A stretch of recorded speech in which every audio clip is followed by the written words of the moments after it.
So, welcome to MG's Academy. Today we are going to start with a new lesson, that is Roman numerals. This is our third standard IPM series. So let us start.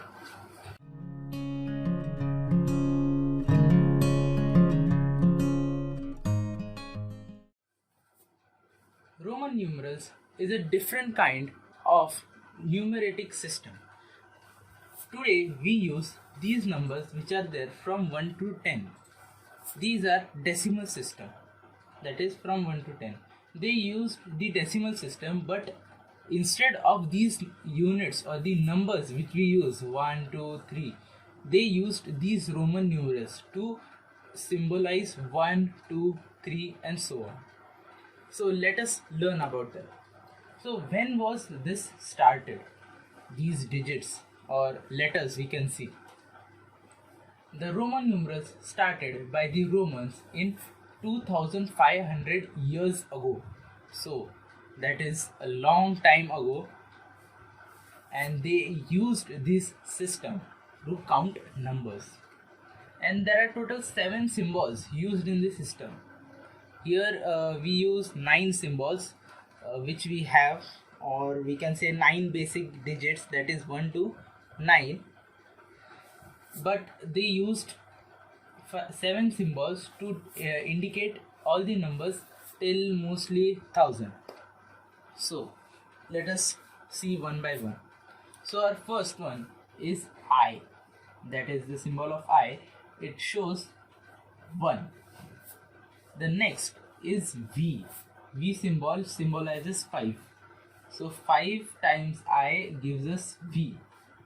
Then X. X symbol is symbolize 10. So we can see that 10 standard we write sometimes this X. So it symbolizes Roman numeral. Then the next is L. L symbolizes 50. 50 means L. Then C. C symbolizes 100. Then D. D symbolizes 500. And M, which is the greatest of the symbols, symbolizes 1000. So these were the symbols, 7 symbols which symbolizes those numbers. So let us now see how we write the numbers from 1 to 10. Let us see. So here are the numbers which we have from 1 to 10. So, and these are the Roman numerals which are translated. So 1, we know that 1 is symbolized by I. 2 is symbolized by double I and I, means 1 plus 1, that is 2. 3, in which standard you are, we write it as third standard. It is symbolized by 1, 2 and 3 eyes. Then 4, but here we don't have 4 eyes, but instead of that we have I and V, which is there, which means, this means that 1 less than 5. V means 5. 1 less than 5 means 4. So that is the meaning of this letter. Next is V, that we know, that is 5. Then 6 is symbolized as VI. VI means 1 greater than I. If the I comes before V, it means 1 less than V. And if it comes after the V, it means that 1 greater than V. That is 1 greater than 5. Then 7, VII, means V plus 2. That is 5 plus 2. That is 7. 8, similarly 5 plus 3, that is 8. Then 9. 9 is I and X. We know that if I comes before the number which is there, it means 1 less than. So this is 1 less than 10. So it is 9. So this is the meaning of this letter. Then the next is 10. This is a note which is there. It is that there is no symbol for 0 in Roman numerals. We haven't means the Romans haven't constructed or built or developed any number for 0. So let us solve some examples.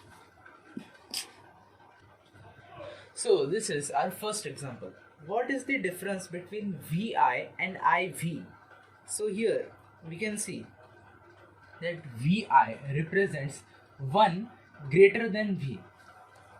So here we can see 1 greater than V means 5 plus 1, which is equals to 6. This is our number, that is 6, and this number, it would be 1 less than 5. IV, I comes before, so 1 less than 5, which is equals to 4. So what we have to find? We have to find the difference.